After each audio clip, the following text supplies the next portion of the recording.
Overlooking the Kenai River in Cooper Landing, Alaska, the Kenai Princess Wilderness Lodge features cabin-style guest rooms with wood-burning stoves, vaulted ceilings, and your own private porch. If you have a taste for the great outdoors but still want to enjoy all the creature comforts of a relaxing lodge, then this is the place for you. Hi, I'm Tiffany from Destination for Vacation. In this video, we'll explore my absolute favorite of the 5 Princess Wilderness Lodges in Alaska, the Kenai Princess Wilderness Lodge. Located about a 2-hour drive south of Anchorage and a 1-hour and 15-minute drive southwest from Whittier, this lodge served as our home base for 2 nights as we explored the Kenai Fjords National Park. It's an easy 1-hour drive south to Seward from the lodge, where we boarded our day-long major marine cruise of this stunning national park. Be sure to check out that video on Destination for Vacation's channel. The Kenai Princess Wilderness Lodge, originally opened in May of 1990, is nestled among 47 acres on the banks of the Kenai River. The Kenai Peninsula, renowned as a sportsman's and scenic paradise, offers plentiful opportunities for nature hikes, sports fishing, river rafting, and sightseeing day cruises in the Kenai Fjords National Park. This property has 86 guest rooms as well as an RV park. You'll probably find the rates at this location to be the most expensive out of the 5 Princess Lodges, typically by at least $100 per night. But there's simply no comparison between the other 4 properties and this one. As lovely as some of the other properties are at the other lodges, the guest rooms definitely have the look, feel, and comfort level of a typical motel room. They serve a purpose, but they don't exactly elicit a strong desire to linger and lounge around in your room. However, even before you step foot in your room at the Kenai Princess Wilderness Lodge, it feels like your own private, cozy cabin.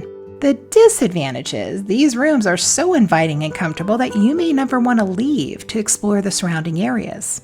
The Kenai Princess Wilderness Lodge is located in the lush and stunning Kenai Peninsula, a region rich in magnificent views around every bend. The lodge overlooks the beautiful turquoise glacial waters of the Kenai River and has an expansive riverview deck in the back, perfect for enjoying some refreshments and good company. As with most Princess Lodges, thoughtful touches that immerse you in the history, nature, and culture of the area are sprinkled throughout the property. The outside decor of the main lodge, built in log cabin style, offers a little whimsy and color, highlighting this area's rich marine environment. Enter through the double doors, and you'll find the first of the property's 2 dining options, the Rod and Reel Restaurant. Offering fine dining choices in a casual atmosphere, with the Kenai River and Mount Cecil Roads as your backdrop, this restaurant is open for breakfast, lunch, and dinner. A full menu is served at breakfast, as well as a self-service buffet. The corned beef hash tends to be a favorite among several online reviewers. Coffee lovers will be pleased to know that the restaurant serves the rich roasts of Anchorage-based Kaladi Brothers coffee. A variety of palates should be satisfied with the lunch menu, which includes burgers, salads, sandwiches, and even fish and chips. Or save your appetite for dinner and enjoy rich meat and fresh fish offerings like scallops, salmon, and halibut. As there aren't a lot of restaurants nearby, it's always a good idea to book a reservation for lunch or dinner, especially on days when cruise ship passengers are scheduled to arrive. The second dining option on property is located just next door, the fly fishing themed Rafters Bar. This is a good choice for those seeking a more laid-back atmosphere to share their stories about that one fish that got away while enjoying Alaska brewed beer or a unique cocktail.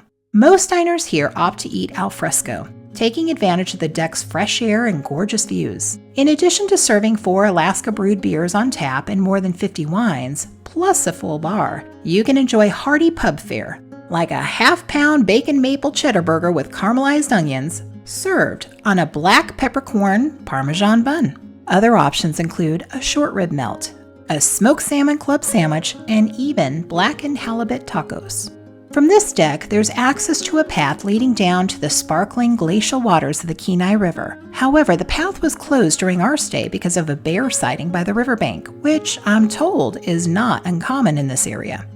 We tried using this to go on our own bear hunt, but they all seemed to be a little camera shy that day, so no luck for us.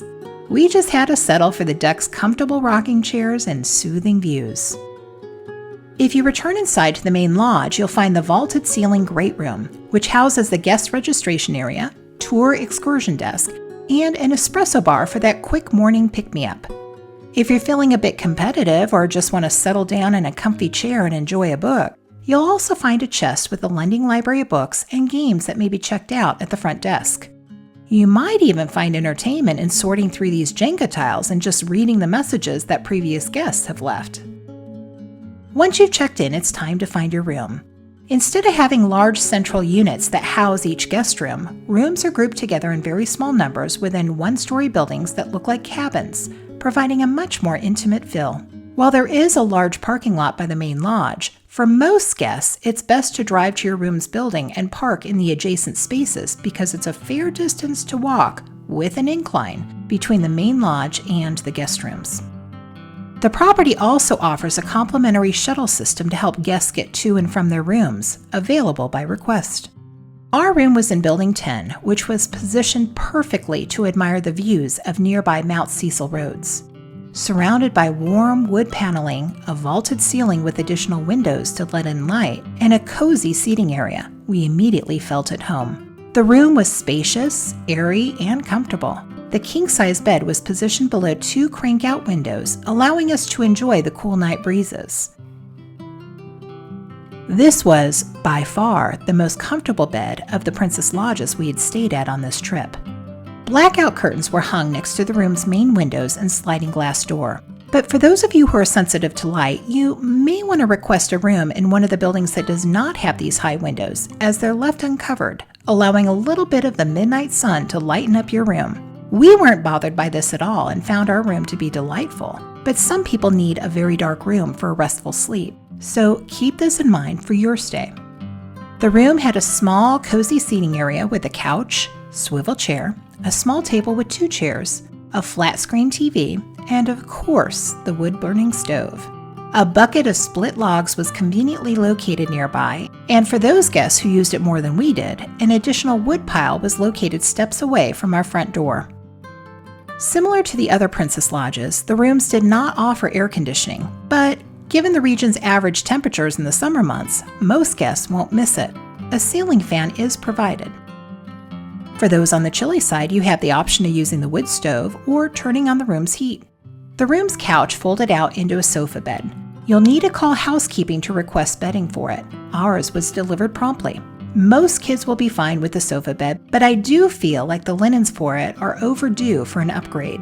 We were given sheets and 1 blanket, which probably doesn't make for the most comfortable sleeping arrangements. At the price point most guests are paying for the room, upgrades for the sofa bed's linens would be highly appreciated. Our room's sink was located adjacent to the bathroom door. With granite countertops and upgraded lighting, the location was convenient for one person to get ready as another was showering. A cedar-lined closet with folding mirror doors offered wooden hangers, as well as a folding suitcase rack. The room's bathroom was small but serviceable. The bathtub shower combo had a shower curtain, as well as a communal shampoo, conditioner, and body wash dispenser. The shower head, tile flooring, and wood-paneled ceilings were a nice upgrade to what is typically found in most Princess Lodges. In addition, the towels at this location were thicker and plusher than those found in the previous Princess Lodges we had stayed at. Our room also had a spacious covered back porch with a couple of rustic rocking chairs so you could relax and enjoy the mountainside views. Each room in our building had separate porches. There were no shared spaces separated by a simple partition, which was great planning.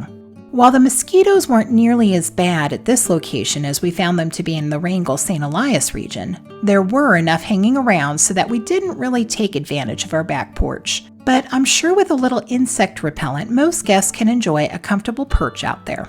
Labeled as a health club, one building houses some cardiovascular machines and a few free weights to work off those cruise ship buffets. Next to this building, you'll find a set of stairs that leads you down to the gift shop and main lodge. It's a pleasant and scenic walk down the hill where you'll see an area where guests can play horseshoes and have cornhole competitions. Going up, it provides a good steady workout to work off that burger you may have enjoyed on the back deck of the main lodge. Now that you've made the trek down to the property's gift shop, you probably deserve to buy something, right?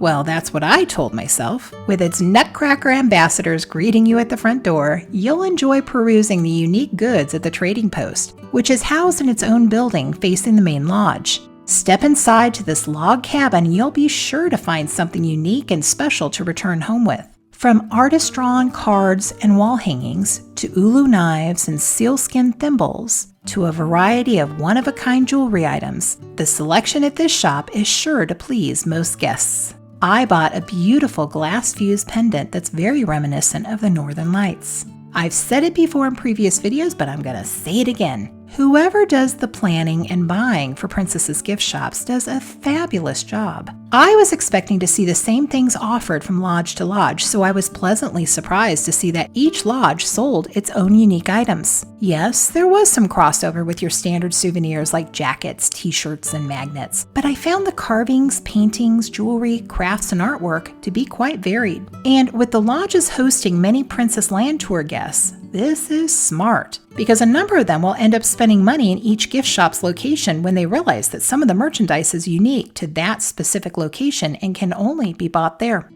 Like the other Princess Wilderness Lodges, a self-service laundry room is provided for the convenience of guests. Complimentary internet access is provided in the main lodge. We had no problems accessing the internet in our room using our cellular carrier. The excursions in this area focus on the region's famed salmon and trout fishing, river rafting, as well as exploring the nearby Kenai Fjords National Park. The scenery along your drive to whichever excursion you choose simply can't be beat. If you're planning a stay at the Kenai Princess Wilderness Lodge, be sure to book your rooms well in advance, as this is a very popular destination and reservations fill up quickly. I had booked our stay 8 months ahead of our trip, and even that far ahead, I still couldn't find availability for 3 consecutive nights, only 2. Also, when you're booking, be sure that you don't confuse this location, which is located in Cooper Center, with the Princess Copper River Lodge, which is located about a 5-hour drive to the east near Wrangell St. Elias National Park. Normally at this point in the video, I would discuss the pros and cons of staying at this lodge, but I'm not going to do that here because in my mind, there are no cons. This is a great lodge, well worth staying here, even with the higher rates compared to the other Princess Lodges. You're conveniently located in one of the most beautiful areas of Alaska, and the rooms are atmospheric and very comfortable. Service is warm and friendly throughout the property. But keep in mind that occupancy sells out quickly, so you may need to be flexible with your travel dates in order to stay here. If possible, stay a minimum of 2 nights. My preference would be to stay 3 or 4 nights because there's plenty to do and see in the surrounding area. Thanks for joining me. I hope you enjoyed this little tour of my favorite Princess Lodge. Perhaps you can join me again in one of these videos. Until then, here's hoping that your next adventure is just around the corner.